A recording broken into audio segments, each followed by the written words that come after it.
Today, we are breaking down every single pick in the 2025 NFL Draft. This is split up by team, and we're going to be reviewing very heavily on the day 3 players, but we still will be reviewing guys from days 1 and 2. If you want more in-depth analysis, I have 2 videos that broke down day 1 and then the day 1 and 2 guys, so you guys can go check that out as well. But Steelers, looking at their class as a whole, Derek Harmon grew on me a ton since the first day. Caleb Johnson, he's going to be a true 3-down back for us. I really do like the value that we got there, especially when you combine it with Warren. Then you got Jack Sawyer in the 4th round. It's underwhelming, but it's just a damn good football player. He might not have the best arms, might not be the best athlete, but for a 4th round pick, this is a dude you want in your locker room and someone who I think could absolutely be a very solid edge 3. Then you got Yahya Black. A lot of people didn't understand how good of a pick this was. We have Keanu Benton, who should be playing a 3-tech spot, playing a 1. And this is a true nose, 35-inch arms. He pisses off offensive linemen, and I love that about him. He was a top 110 player on my board, and he's just someone who I really, really wanted. And then Will Howard. I mean, talk about an incredible value in the 6th round. I mean, I think Will Howard, he was my number 3 quarterback in the class. So I think very similar to how Sam Howell was a day 3 pick that deserved to get a chance to start. I say fuck Aaron Rodgers. If we suck, we suck, right? I think Will Howard absolutely has a chance to start. I think if we end up not doing well with him, we have a high pick when the draft is in Pittsburgh. By all means, let's take a guy then. But I don't think going after the geriatric route of a bunch of mediocrity one more time is going to do any better than giving Will Howard a chance to start. And for people who don't like Will Howard, this guy stepped up in the biggest moments. He literally led his team to a whole entire national championship. And you might say the team was amazing. Absolutely it was. But Will Howard's best performances happened when it mattered most.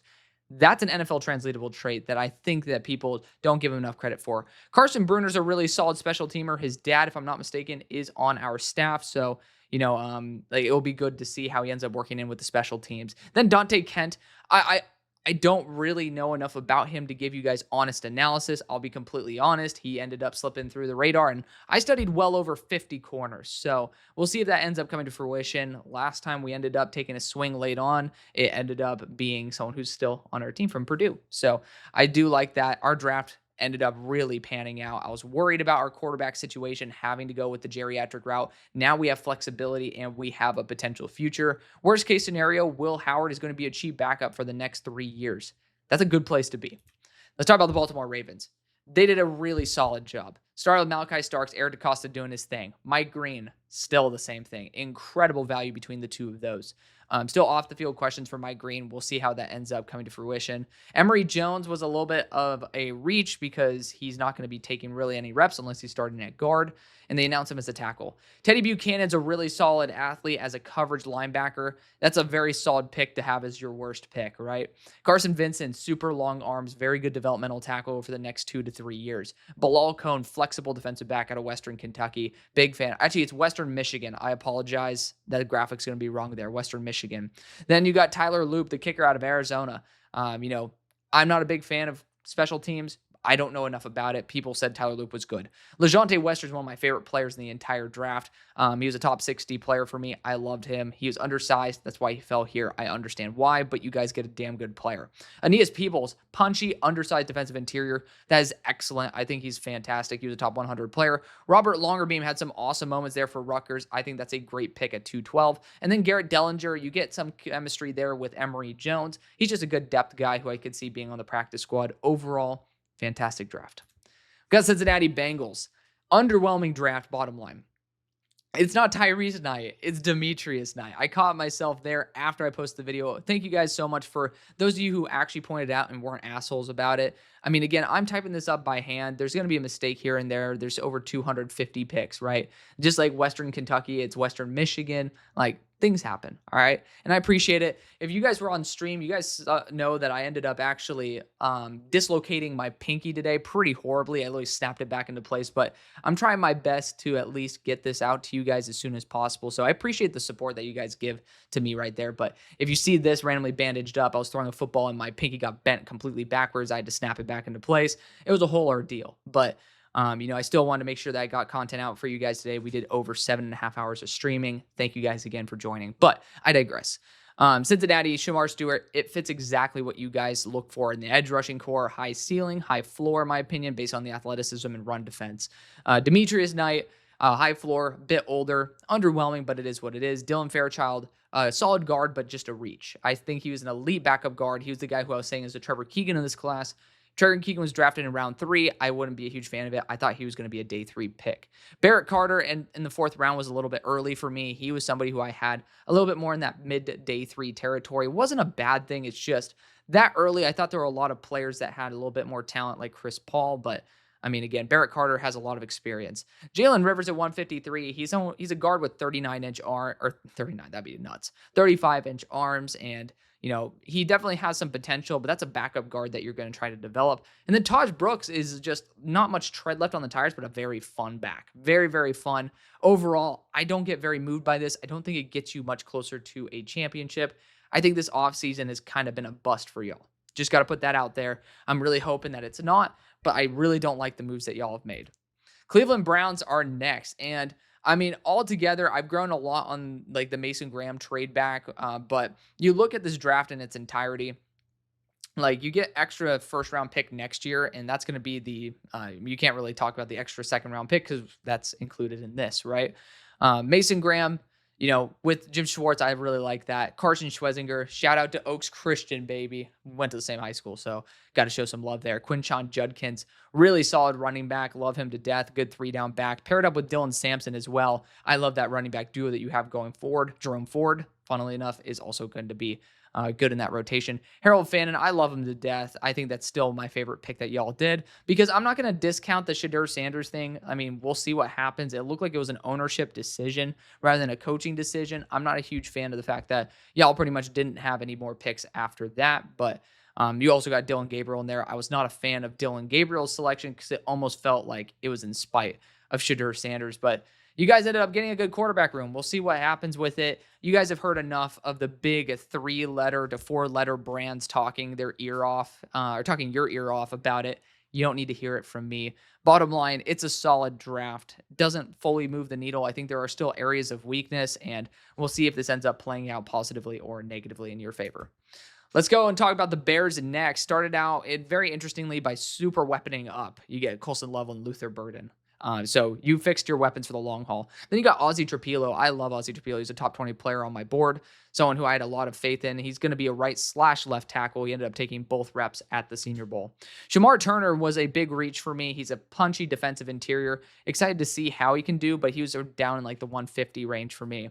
Then you ended up Ruben Hippolyte, athletic linebacker out of Maryland. We'll see if he ends up actually being able to play, but I never, ever thought that he was even going to be drafted. So he didn't even get a grade from me. Hopefully that ends up coming to bite me in the ass because I really don't want y'all to shank a 4th-round pick. Zoff Frazier, though, you come back with an amazing pick right there, a top 100 player on my board. Someone I think who could end up even playing safety for y'all. So excited to see how that's going to end up playing out. Luke Newman was a big head-scratcher, a lot of very good offensive linemen on the board. You take Luke Newman. I did not have him on my radar to be drafted. Then you got Kyle Monungai, top 100 player for me in the 7th round. Ends up being able to make you did 2 really damn good picks on day 2, 2 really horrible ones. Ends up giving out to be a B. I let those all cancel each other out. And so, I mean, overall, it's an interesting first draft for Ben Johnson and co., but we'll see how that all turns out in the end. Green Bay Packers are up next. Started out hot. Matt Golden, Anthony Belton. Love both of those picks for y'all. Then you got Savion Williams, which I still think it's a little bit early. I don't think he's that good of a receiver. But then you go Baron Sorrell, which Baron Sorrell's a high-end run defender. I understand. It's a high-floor pick. Then you got Colin Oliver, and it's like, that might be worse than Savion Williams. I mean, injured, not necessarily at the same tier as some of the other edge rushers on the board. I don't really see the role for him really cleared out. And then you also end up having, I'm forgetting the name of him, but the Missouri linebacker that you could use in a very similar role, in my opinion. Then you got Warren Brinson as well. I like Warren Brinson. He looked good at the Shrine Bowl. I know Gutekunst was there as well. And so he probably saw it and was like, okay, I would like him on late day 3. Not against that. Micah Robinson, didn't see enough of him to be able to get excited, but, it's a 7th-round pick. And then John Williams was a fantastic move. I almost put that as my favorite pick, ending off the 7th round with someone who had some good flashes there at the Shrine Bowl. So overall, I mean, there were some highs, there were some lows, but overall, another really solid draft. Now, the Detroit Lions, my overall sentiment did not change at all about your entire draft. A lot of it just ended up giving me a lot of uncomfortability. I mean, the fact that I don't need to continue rubbing it in. There's been enough people who have talked about it ad nauseum. I like Tyreek Williams. I like Tate Ratledge. Don't like what you gave up to move up for Tate Ratledge, but it is what it is. I'll let the grade show you how much I like the trades. I'm just going to talk about the picks. Isaac Tesla, I think that he was an extreme reach. At 170, I think he'd be an extreme reach. Miles Frazier was an incredible pick. Probably should have been my favorite pick, but I still love Tyreek Williams. Ahmed Hassanin, shout out to Egypt. I think he's the first Egyptian ever drafted. He'll be a fun guy to basically try to play that Josh Pascal role in a year or two. Then you got Dan Jackson. He's a good locker room guy, like PFA / seventh round player, good value. And Don McLevick, I just don't really see him carving out any snaps. I think he might end up being a practice squad body. So bottom line, especially in a NFC that is like moving pretty fast. You got Loveland and Burden weaponizing on the Bears. Like, I'm a little bit worried for the Lions. I'm just going to be honest. I'm a little bit worried for like the fact that you guys are not arming up properly, giving up a lot of future capital. I hope I'm wrong. I pray I'm wrong. I don't think I am. The Vikings are next. Start out with Donovan Jackson. Wish they traded back, but they still ended up getting a high-end left guard that has left tackle potential in case of injury. You got Ty Felton there as well, who's a dynamic, really solid receiver. In the 5th round, you went Ty Ingram Dawkins, which I think that was a little bit early, but he's really, really fun as a tweener. So he ended up looking really good at the Senior Bowl. Then you went Kobe King, a really solid linebacker, built very well, 240 pounds, tested out well. And then Gavin Bartholomew, who tested out pretty well, but I just don't really see it based on the tape. And I really wanted to. I was a big fan of Gavin Bartholomew multiple years ago. Overall, not a super impactful draft, but you did hit the best thing possible, which is the first 2 picks. Overall, B- is very solid. C grades, that's where I start feeling like a little bit more uncomfortable. Jacksonville, man, I was worried. You gave up your future first, your 2nd round pick. I'm like, how the hell are you going to be able to make up for this? And still, I love Travis Hunter. It's my favorite pick in the entire draft, favorite fit. Like, I just really think Gladstone's going to use him properly, and same thing with Cohen.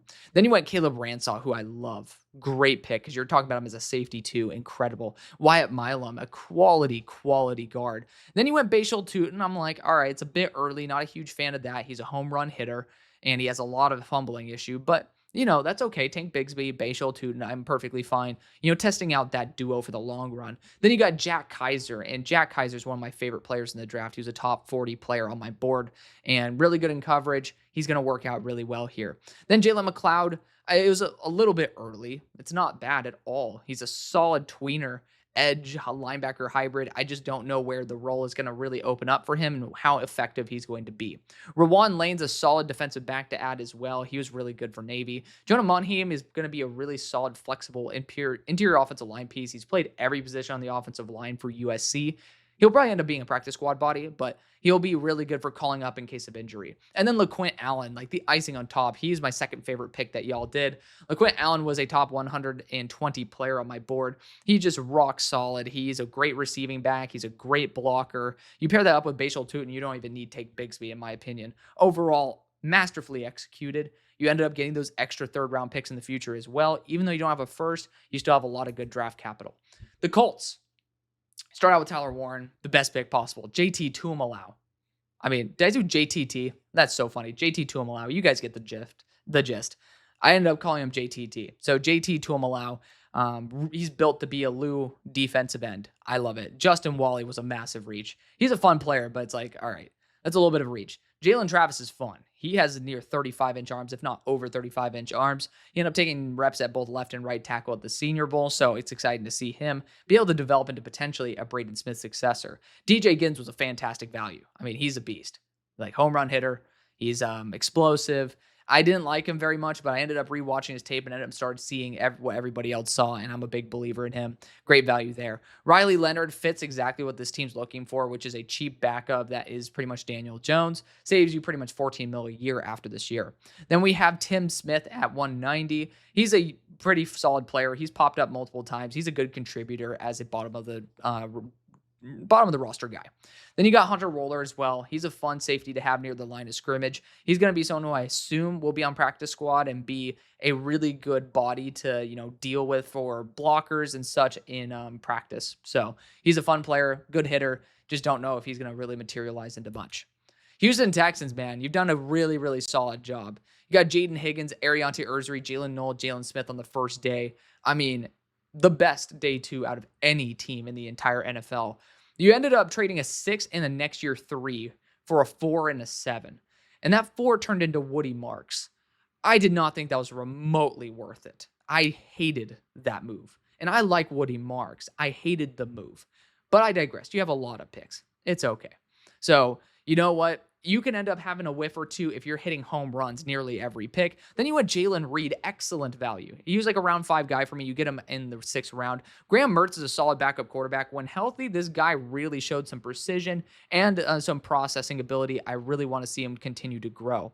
Keontae Hamilton, I did not get to him, but a lot of people really liked him out of Rutgers. And then Luke Lachey at 255. I mean, without injury, this guy was a day 2, if not round 2 type of tight end.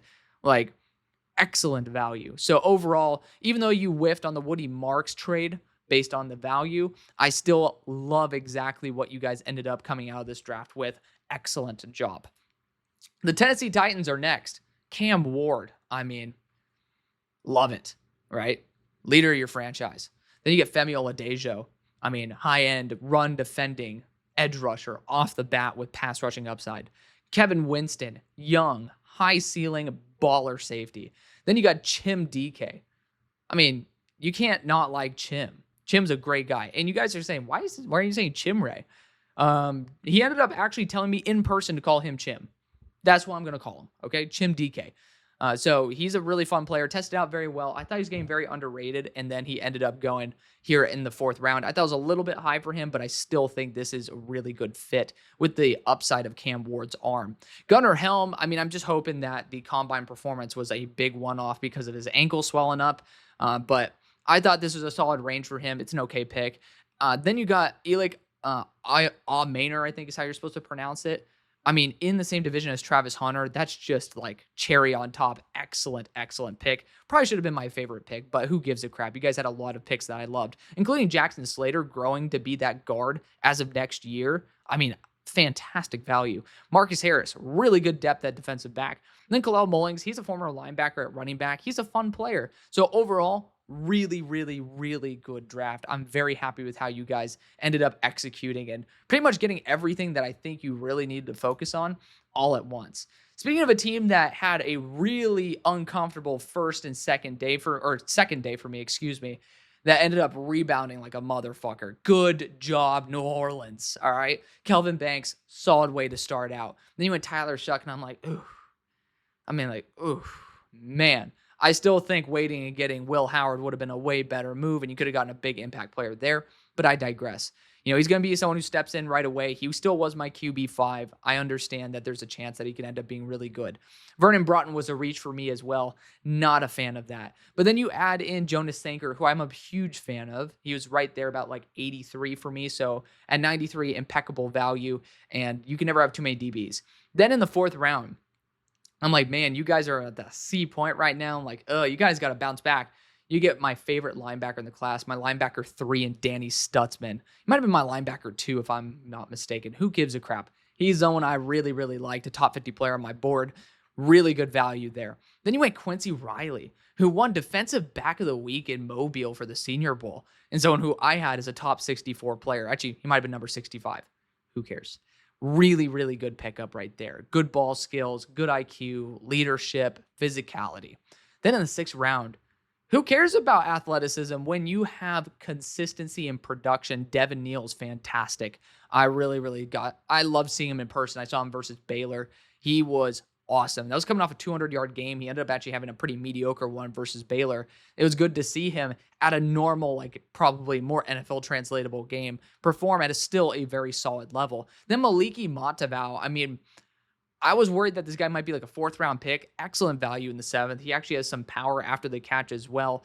I love that you at least ended off getting somebody in the draft for tight end. And Fadil Diggs, I mean, really good pass rusher. Like, you guys nailed day 3. Not a single pick of mine, of yours, I think I gave below a B+.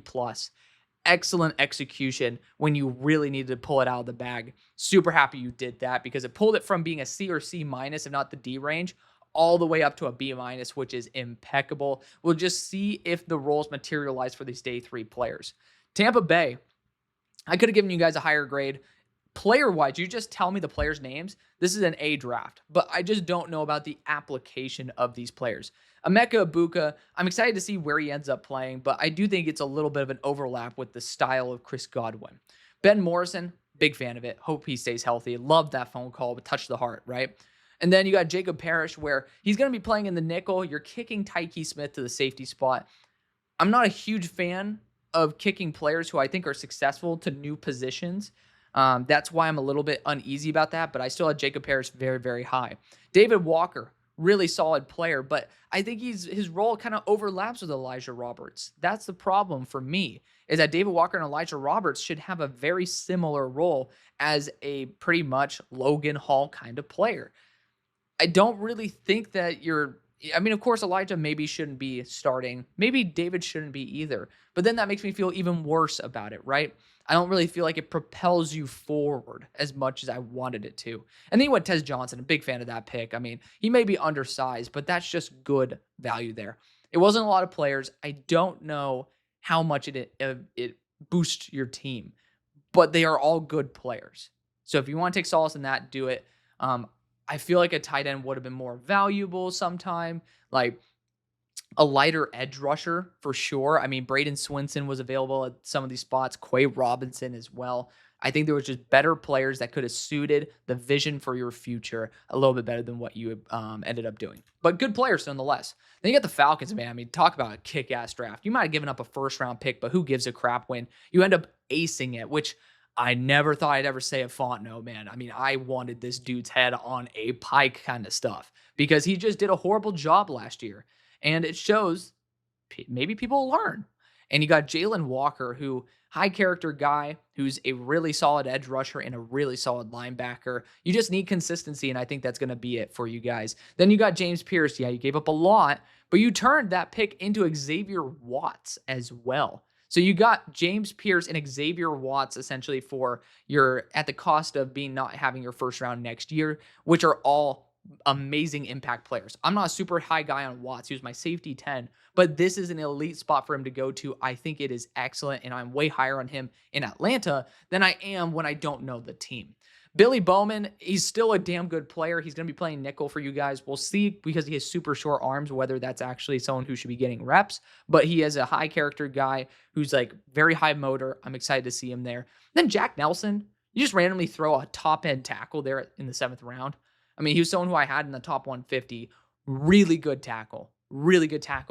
A+ draft. Honestly, possibly up there with the best draft in the entire NFL. Carolina Panthers, I mean, talk about another team trying to make you have a run for your money for best draft of the entire year, pretty much. Like, excellent job. Tetrod McMillan, like, really good player. Not a wow factor, but still a really good player. Nick Scorton via trade up. Excellent job. Amazing player. Can instantly fix. He can even play stand-up. I really like that. Prince Umamielen, another big physical edge rusher who can also play stand-up.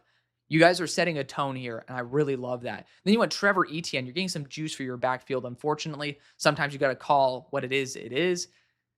Your 2nd-round pick last year, Jonathan Brooks, not looking like his health profile is going to really work in the NFL.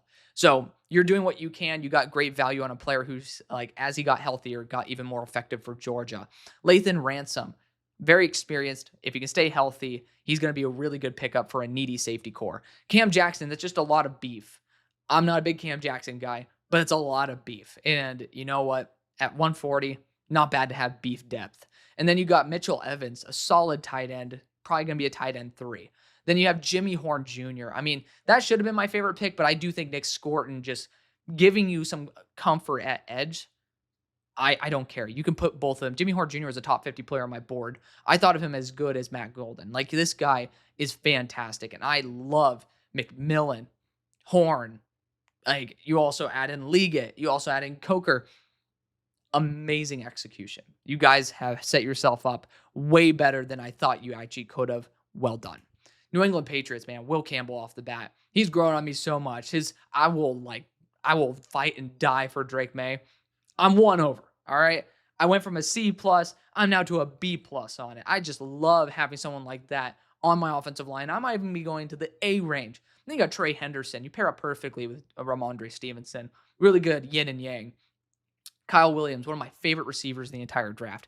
Jared Wilson, one of the most athletic, high-ceiling centers in the draft. You put him behind Garrett Bradbury and you let him learn for a year. Then you got Craig Woodson, one of my favorite defensive backs in the class. I love seeing him not have to make an immediate impact. This is a long-term play that can work really well. Then you took one of the highest ceiling defensive interiors with 35-inch arms, Josh Farmer, to grow behind the most expensive defensive interior duo in the NFL. Yes. Then you got Braden Swinson, a top 10 player for me in the NFL draft. I don't know why he fell. I mean, he's a 60 pressure, 9-sack player in the SEC. Maybe 5th year, 1-year starter, had a checkered past. Like, there was some stuff said about, like, Dan Lanning and stuff saying, like, that's why he ended up leaving. There was maybe some stuff that went on there. Maybe that ended up having him fall. But nonetheless, he is insane when he's on the field. Then you got Andres Borregales. I'm not a guy who studies special teams very much, but that's like something where I'm like, all right, it's the 6th round. Maybe we could take somebody in the 7th, maybe UDFA. Then we ended up getting Marcus Bryant, who was actually a former classmate of mine at SMU. Super fun to see that come to fruition. We actually had a sports management class together, so it's funny just like seeing him there. He's a fun player, honestly. Good developmental left tackle to have. Then you got Julian Ashby. I don't know enough about long snappers. Not going to comment on it. And then Kobe Minor, I've heard some good things about, but that's like last pick of the draft. Who cares? You had unreal value across the board. This is, again, with Atlanta. Atlanta just didn't miss a beat pretty much. Y'all had some where I'm like, the last 4 picks can take it or leave it. But the picks before that, I'm like, whoo. Buddy, arguably the best draft in the entire NFL. I mean, excellent execution. New York Jets did a really solid job. Membu works so well with Fashanu. Mason Taylor, a little underwhelming, but still a solid tight end that you're going to have as a reliable weapon. Azareye'h Thomas fits hand in glove, uses physicality, going to be great under Sauce Gardner. Arian Smith, I love my boy Rodney Chance. Like, shout out to him and Young Money. Like, great organization there as an agency. I'm not super high on Arian Smith. He's a burner. I just don't like how Justin Fields is probably going to use that based on what I saw of him last year. I need him to be more assertive. I hope he can be more assertive, and I hope I'm wrong about that. But right now, I don't see it paying off unless you're going to have another quarterback in there taking shots, which, to be fair, Tyrod Taylor, if I'm not mistaken, had one of the highest or has one of the highest big-time throw percentages in the NFL. Maybe it works out. I don't know. Malachi Moore, someone who's a veteran for Saban. He's someone who's been really, really solid. He has good leadership. He had a crash out versus Vandy. I would too if I lost to Vanderbilt. But someone who brings some expertise to the safety room, I think it's solid. Francisco Mauigoa, he flies around. I think it's fine. A little bit early, but it is what it is. And then Tyler Barron is the way to make up for those other 3 picks. This is a guy who deserves to be an early day 3 selection. You take him in the mid to latter portion of day 3, and he's just perfect fit. Great block shedder. It's very similar to Michael Clemens that you took a couple years ago, but maybe a little bit more talent and a little bit more production than what you saw with Clemens. So I'm happy with that.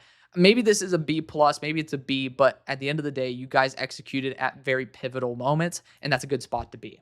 Miami Dolphins. I stuck with the C plus here because you guys went up and down. Kenneth Grant, Jonas Savania. I know that Schmo and I are going to be disagreeing on this, but I don't think it moves the needle in the short run. Jonas Savania is the most impactful player that you drafted.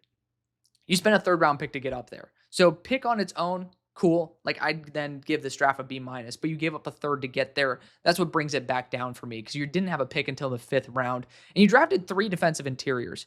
Not a huge fan of Jordan Phillips. It was a big reach for me. Zeke Biggers was actually a really good selection. I liked that. If you swap Jordan Phillips for someone else, maybe I'm a little bit more on board. But then you went Jason Marshall. I like Jason Marshall. We don't really know exactly what we're getting with him, but as of like a year ago, he was really, really solid.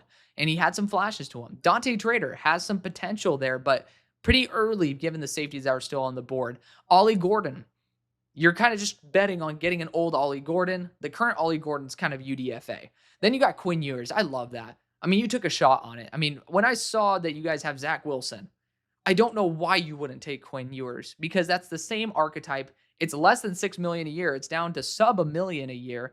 And you have the potential of him being better than someone who's already proven to be a bust in the NFL. Really love how you executed the 7th round there. You ended it on a high note, but I do think you really lacked you had an opportunity to really make some good moves in there. And I feel like you kind of let us all down a little bit from what draft this could have been to revault you guys back into legit contention. I think this is more of a floor building move, which is for a rebuilding team, not for a team that should be trying to maximize its veterans in their prime of their career, like Tyreek Hill, like Tua. Like, I do feel like there is a little bit of hesitancy in terms of what is the identity of this team. Are you a rebuilding roster? Are you a team that can compete? It's a weird spot to be. And I feel bad for Dolphins fans for that reason. As a Steelers fan, I understand that we're in consistent mediocrity, but to be honest, we always have hope because our team is so damn good and we draft well. We just don't supply the biggest areas of impact like quarterback. So that's what lets us down. You guys kind of do have the quarterback and you haven't supplied left guard. You did that. Happy for you guys in that realm. The rest of this draft, I don't think moves the needle, especially when you're talking about Jalen Ramsey possibly being moved. Buffalo Bills, I ended up really growing on your draft. Max Harrison, I've grown on him every single day. He is someone who I think fits really well. Outside of your system, I do have my concerns. TJ Sanders, you moved up for it, but he is a good defensive interior. You needed some punchiness there. Landon Jackson, he's a good 4-3 defensive end. I'm perfectly fine with it. Deone Walker was a pretty expensive move up for someone I don't have a lot of faith in. But then you also had Jordan Hancock, so back-to-back moves I didn't really like. Then you have Jackson Hawes. I love adding a blocking tight end. It's cheap, 3-year contract for someone who's going to be an elite blocker. Then you have Dorian Strong, who's a very high floor cornerback as well. I like adding him to that corner core. Then you have Chase Lunt, who's a mobile offensive tackle. It's going to be a good developmental right tackle. And then you add Caden Prather at the end, who I had as a top 120 player. He's an ex-build receiver who can stop on a dime. I thought that you guys executed day 3 very well after that initial first 2 picks. Good job on the latter 4. Then you got Washington Commanders here. They might not have had a lot of picks, so it's hard to choose someone I would say is my least favorite. Maybe I'd toss in Jalen Lane, but I still like Jalen Lane. It literally is De'Ami Brown, but, with a cooler name. De'Ami Brown's a sick name, but still. Josh Connerly, I don't know where the vision is for this guy. I feel a little bit worried about that. But you still got an elite offensive tackle potential prospect. Then you have Trey Amos, incredible value. Jalen Lane, really good young receiver. Then you got Kane Madrano, who's going to be potentially a good special teamer, but regardless, a very athletic linebacker to grow for 1 year. I think that there's still potential this guy could make an impact on the defensive side. Then Ja'Cory Krosky-Merritt on top of that. I mean, at 245, that's incredible value. He only played 1 game this year, but he ended up lighting up the Shrine Bowl. He looked really good. You guys did a fantastic job. So good job there for the Commanders. We'll see if this ends up materializing into something special, but it's hard to do that when you only have 5 picks and, 2 of them are 6th and 7th round picks. So leave it there. Cowboys had a really solid draft as well. Tyler Booker was like, oh man, that's like a little bit of a reach, but the more you think about it, if the vision is to put Tyler Smith the tackle, Guyton back to right tackle, tell Steen to fuck off, and then you have Hoffman starting with BB in the center, I love it. Even if you don't do that, I still love the idea of getting yourself someone who should be on your team for 15 years. Davin Ezeraku, you're taking someone who's a high floor player who slipped to the second, who shouldn't be in the second, and you're taking him there for an edge core that kind of needs that stability. I love it. Savone Ravel, especially with Diggs' future and current status in question, really good to take a shot in the 3rd round on someone who should be starting. Then you got Jaden Blue. I'm like, it's okay. Jaden Blue pops off, though. He fumbles a lot, but he pops off. Like, he is someone who has the it factor. It just needs to look out for the ain't factor, if you will. Shamar James is super young. Didn't test out as well as you wanted to, but still a very solid linebacker that people love and super young again. Johnny Cornelius arguably is my favorite pick in this draft. He's someone who's a right tackle, but I love his ability to kick into guard if need be. A lot of flexibility and a lot of redundancy there at 204. Excellent value. Then you have Jay Toya, a lot of beef on the interior. I like getting a run stopper there. You guys were talking about needing someone to plug the run. You got one in the 7th round. Then you got Phil Maffa as well. He's a power guy. I do think that, there's enough redundancy there. I'm not a huge fan of that move, especially when you had Krosky-Merritt available, etc. Then you got Tommy, I'm going to try to pronounce this right, Kings Bisote out of Maryland. He's a fun, punchy defensive interior, and I didn't study him enough to give you guys honest analysis, but at 247, I know that my Maryland native Jason ended up telling me that he's someone who he really, really likes, so I'm going to trust him on that one. Philadelphia Eagles had a roller coaster of a draft. John Campbell off the bat. Loved it. Huge fan. Then you went Andrew Makuba. I thought it was a reach. And even Howie said, hey, we were thinking about trading back, and we just didn't know if Makuba would fall to us via that trade back. They knew it was a reach. It was a reach. No need to call it what it's not. He's a good player. He's a good fit. Just way too early. Then you went Ty Robinson in the 4th. I was really doubting Howie at this point because it's like, dude, the way you executed the 3rd round, it looked like you were waiting for guys like Jacob Parrish to fall to you. It didn't happen. And it just looked like he tried to play 4D chess and was outmastered by someone who knew how to play it better. But Ty Robinson, he's a bit older. He's turning, I think, 24 next week. But he is someone who could play that BG/Milton Williams role. A little bit bigger, quasi-hybrid of defensive interior and edge. Then you got Mac McWilliams. Oh, man, I love it. I mean, he is a perfect fit. High zone IQ, physical corner, good against the run. Built to be kind of like your Isaiah Rodgers, and I love that for you guys. Excellent pick there. Then you got Smile London, and I'm like, he's an undersized Georgia linebacker. You're going to have him there as an Oren Burks replacement. Then you have Drew Kendall. Doesn't move me. Again, that's a pure backup. I don't see any starter potential there, and it's still solid. Then you got Kyle McCord, and a lot of people are going to get their feathers ruffled on it. It's okay. He's one of the best throwers of the football in the class. It gets DTR out of there, and it gives you somebody who's on a cheap 3-year contract in case McKee doesn't want to stay or, McKee tries to find a place that's where he could potentially try to start. So that gives you some redundancy at backup quarterback. Miles Hinton, I was a little bit concerned because it's like he's a left tackle. He's a high ceiling guy, NFL bloodline. I didn't see him as a 6th-round player, but you know what? I trust Stout. And then you got Cam Williams, because that's what I was bitching about when you got Miles Hinton. I'm like, why would you do that over Cam? And then you got Cam. Unbelievably good job. Super happy with that. And then you got APR at 209. He might have 31-inch arms, but this guy is built to play on the Eagles. He's 260 pounds. He's physical, and he has a nasty spin move. I love what you guys did at the end there, but a lot of ups and downs ended up leading me to a B+. Then for the New York Giants, I'm just not on Jackson Dart's level. That's my problem. I'm not a huge Jackson Dart guy. You aced the rest of the draft pretty much. Abdul Carter, fantastic. Then you got that move up for Jackson Dart. That's what keeps me from putting it into the A's because you gave him a 3rd-round pick and then a next year 3rd for a player that I'm not overwhelmingly happy about, but I still think it's a great fit. Darius Alexander, incredible move. You're probably the best defensive line in the NFL right now. Cam Scatterbo, we'll see how much of a role he can carve out, but it's still a really solid pick. Marcus Bowe, friend of the show. I love it. I love it to death. Great. Huge fan of that move, especially to kick Greg Van Roten's old ass out of there. Big fan of that. Then you got Thomas Fedone. I'm not a fan of how he runs, but in the 7th round, I thought he ran pretty damn freaking good routes. That's someone who I called Flintstone from how he looked. He looked like he was a Neanderthal running around there in Mobile, but he actually is a lot better than the 7th-round pick. Solid pick there. And Corey Black, this is someone that I was worried about as a 4th-round pick, but he's big, he's physical, and has a lot of production. I don't know if he ends up actually working out in the NFL, but at 246, the production is worth the buy-in. Excellent job overall. Again, it's just the 3 and the next year 3 that got me a little bit worried from pushing this into the A tier. I understand if you do. Then we had the Niners here, and they got a lot of picks. I'm a little bit worried that I did not. It's once again a Niners draft that I didn't really see a lot of impact, and B- being very, very, very, very positive about this, very optimistic. Michael Williams is a perfect fit. That's the best pick you guys did. There's not many more that I loved, but we'll talk about it. Alfred Collins I thought was way too early. He's a good run defender, but again, you're raising the floor on a team that I think you need to raise the ceiling as well.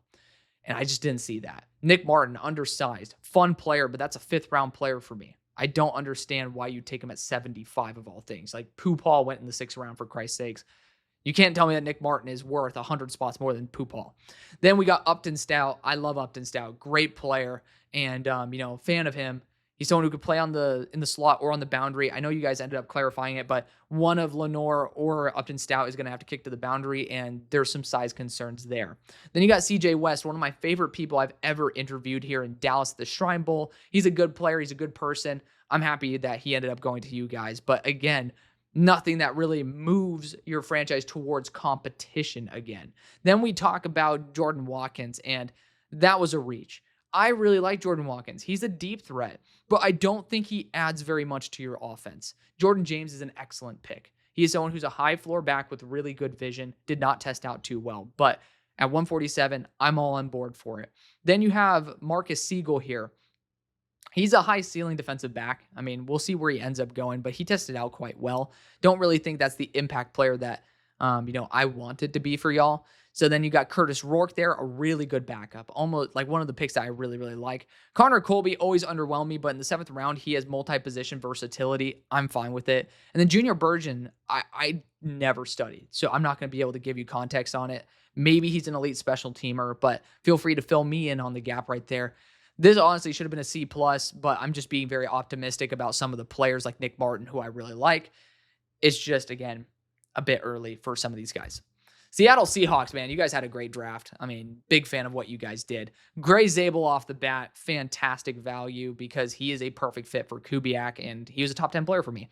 Nicky Manwari was also a top 10 player for me, and this is the dream fit for him outside of the Ravens, which at the time wouldn't have been because they already took Malachi Starks.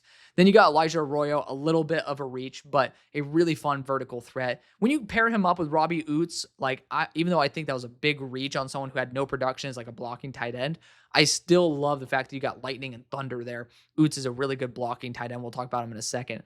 Milrose, super high ceiling move. Big fan of what the Seahawks did right there, because you have 1 year to develop him and see if you want to exercise your out on Sam Darnold. This is a good spot. And then especially for Kubiak, who just used Taysom Hill in multiple ways, I'm curious if they're going to see Jalen Milroe in a similar mindset. Then we have Torrey Horton. Riley Mills. Riley Mills was a big my guy. And you have that punchiness on the defensive interior. I'm happy with that.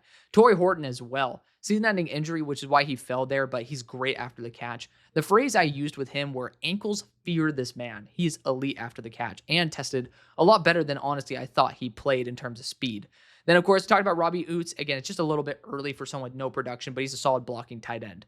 Then you actually add in Bryce Capledew, who's an athletic interior offensive lineman, former tackle. I like adding some good redundancy interior. Then you got Damian Martinez, a really good power back with some explosiveness there from Miami. Cannot block to save his life. But, I mean, at the same time, 7th round, happy with that. Then Mason Richman. I didn't study this guy. I didn't think he was draftable. A lot of people I know didn't think he was draftable.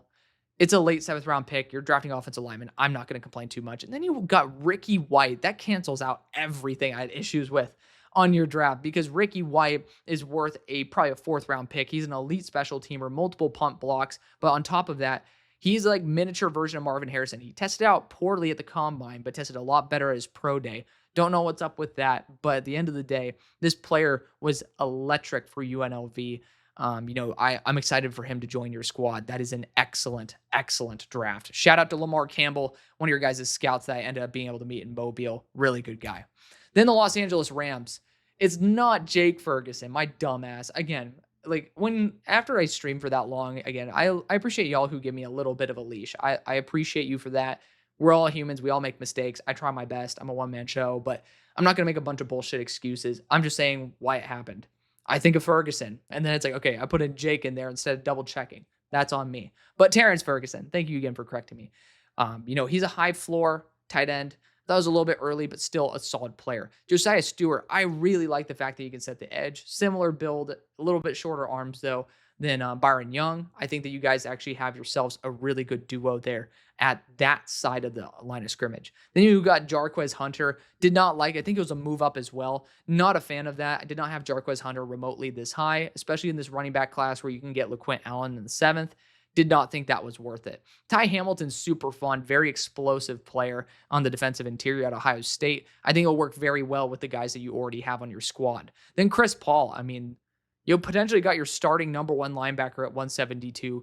Ridiculous value when the Niners drafted a worse version of Chris Paul at 75. Then you got Konate Mumfield, friend of the show as well. I will be releasing his interview as well. If you guys would like, feel free to comment about that if you are looking forward to it.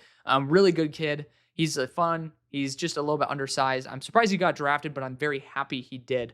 Excellent kid, excellent job, and I'm excited to see him grow and develop. I ran out of air there if you can't tell. Arizona Cardinals, Walter Nolan off the bat, perfect fit to be Milt. Will Johnson, I'm like, Then you look at the medical issue, and it's like taking some healthy tissue from his healthy knee, moving it over to his bad knee, and then like there's a chance where like he potentially couldn't play again, but you're getting someone who could be a number one overall pick at 47. It's worth the risk. Then you got Jordan Birch at 78, who I love because he can play interior, he can play edge, really good to be your BG. And then you look at Cody Simon, really solid linebacker. I mean, I didn't really love the pick, but I don't hate it by any stretch. Then Denzel Burke. I mean, again, another guy who should have been a first round pick if he ended up having a solid season this year. But I mean, he tested out better than he played. Maybe he was just playing hurt. Hayden Connor. Oh, sorry about that. I don't know if you guys could hear me just accidentally tap the mic, but not the biggest guy on Hayden Connor. That's just me. I'm not the biggest guy on him, but it's 211. That should show you. That's my only issue I have with your draft, pretty much. It's a good spot to be. And then Katon Crawford, over 1,000 special teams reps. He's built to be a super special teamer, and he tested out phenomenally well. Excellent job. Excellent job. I mean, a lot of teams did a really good job this draft cycle. The Kansas City Chiefs are next. Josh Simmons starting out via trade back as well. Top tier. Love it. Omar Norman Lott. Get to have him grow with that ceiling underneath Chris Jones. Huge fan. Ashton Gillette. Tested out very well. Much better than he even played at Louisville. And he's a pocket buster. I like the potential you have there. Noel Williams, which apologies on me for forgetting to add him in there. Again, one-man show here, trying to do my best. But Noel Williams, via that move up, I believe, I think it was a very reactionary move to a lot of the corners starting to fly off the board a bit early, but still a solid corner. Jalen Royals. I mean, Jalen Royals is an elite pickup right there. Could have been my favorite pickup, but pretty much going to be what you're hoping for out of Sky Moore, but at a much cheaper cost. Then you got Jeffrey Bossa, who I really like. He's going to be a high floor player for you in terms of the, I think he honestly might transition to safety, but high floor in terms of the character. I mean, he was a former Green Dot guy, just someone that people love, but he's a former safety, and I still think he plays kind of like a safety. I'm hoping he gives at least some form of a shot to play in the position he plays in best. And then at 228, when I saw you guys didn't take a running back, I know the Hunt family loves SMU, and they pulled one for SMU right here. Brashard Smith. He was fantastic. I got to see him all year long here at SMU, and Brashard Smith, fantastic. I mean, he should not have fallen to 228.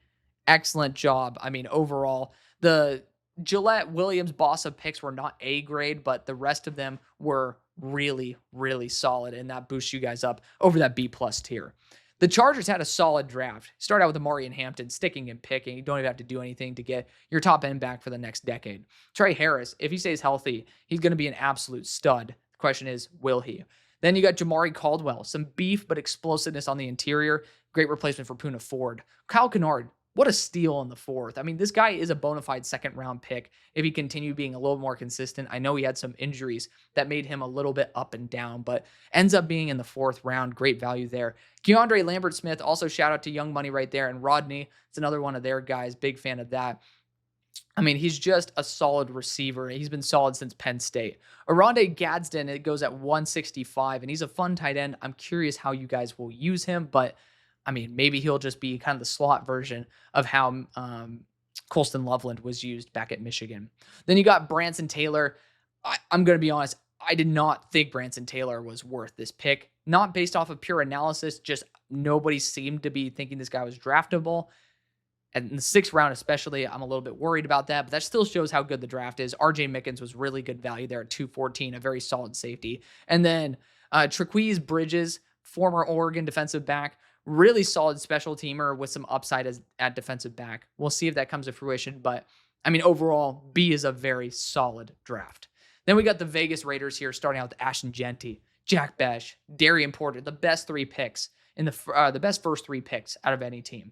Like instant starter at running back, instant starter at wide receiver, instant starter at cornerback, and then potentially instant starter at guard with Caleb Rogers, who is also, if I'm not mistaken, a team captain. Physical. I love it. They bring the physicality. And then Charles Grant, developmental offensive lineman at William and Mary. Solid player. A little bit early compared to what I think, but actually pretty much a steal in terms of the consensus. So I respect it. Then you got Dante Thornton Jr. With how precise Geno Smith is, I love the potential for him there. Then after that, I started getting a little bit more uncomfortable with how everything turned out. Tonka Hemingway is a little bit early for me, but he's still a fun player. Kind of got lost in the sauce with TJ Sanders. JJ Pegues. He's a fun guy, man. I just don't know if the creativity is going to be there from Pete and then Chip Kelly. So we'll see if that comes to fruition. But he's a really solid defensive interior. And then you got Tommy Mellott, who's announced as a wide receiver. TBD on whether that works out or not. I don't know. Then you got Cam Miller. I mean, he's a good backup quarterback to have, but it's like, I mean, Quinn Ewers was there, man. I mean, I hate to say it, but Quinn was there, and it just doesn't make very much sense to me to take someone who's a little bit lower floor than, and even lower ceiling. Then you got Cody Lindenberg, a really solid linebacker who's also going to be a good special teamer. He ended up doing a good job in Mobile. Big fan of the draft, though. B+ is a really, really good execution, especially with the first 3 picks and a couple other guys who are spread out in there. Then you got Denver Broncos ending this off. Jahdae Barron, really solid way to start the draft off, right? Then RJ Harvey. When you're talking about LaQuint Allen, who I had higher, going in like 250, I'm going to have some problems with it, all right? And same thing with Brashard Smith going in like the 240s. Like, I'm going to have problems taking RJ Harvey at 60. But he's a fun back. He's a good compliment to Estime. Like, I don't think it's going to be a bad player. I just think the value didn't match up with the talent. Pat Bryant's a fun X receiver. I thought of him more as a day 3 player. Then you got Savion Jones. I wasn't a fan of that. I think with Braden Swinson on the board, it made a lot more sense. Then you went Quay Robinson. Granted, Swinson was still on the board, but Quay Robinson is a freak of nature. I honestly would love to see him get a shot at linebacker. His best reps always ended up coming in as a linebacker, and he's an elite QB spy. I'm very excited to see if you guys use him as such. Then you got Jeremy Crawshaw. I don't know enough about the special teamers. I'm just going to be honest, but if he's that good of a punter, go for it. I don't believe him drafting them. It is what it is. And Caleb Lohner, I think the guy has like 4 catches and like 4 touchdowns. But, I mean, he started playing football this past year. I know that it's a project player. You don't want him to go to UDFA or PFA and see if he ends up going anywhere. But I will admit, not a huge fan of it. So that is going to be the video. Thank you so much for joining me on these past 365 days of the 2025 NFL Draft. We're going to be doing some recaps with some amazing channels as well who are coming on, and we're going to discuss the implications of these picks. But thank you again for supporting me throughout all of this. See you later. Peace.